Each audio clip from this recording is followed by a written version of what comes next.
আমার পেছনে দেখতে পাচ্ছেন জাতীয় মসজিদ বাইতুল মোকাররম। আর আজকে এক্সপ্লোর করতে আসলাম বাইতুল মোকাররমকে। এটা হচ্ছে ঢাকার গুলিস্তানে অবস্থিত। গুলিস্তান নামটা কিভাবে আসে সেটা একটু বলতেছি। গুলি অর্থ এটা ফার্সি শব্দ। গুলি হচ্ছে ফুলের বাগান বা ওইরকম কিছু বোঝায়, আর স্থান মানে হচ্ছে বাজার বা এরকম কিছু।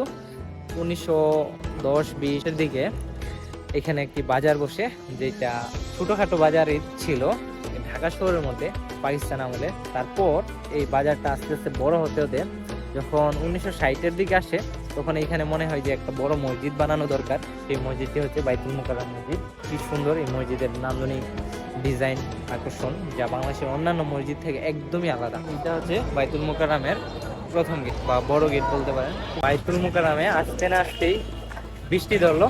খালি মাত্র আসলাম, আইসা এখানে নামলাম, আর আজকের ভিডিওটা শুরু করতেছি ঠিক বাইতুল মোকাররমের সামনে থেকে। আস্তে আস্তে মসজিদের ভিতর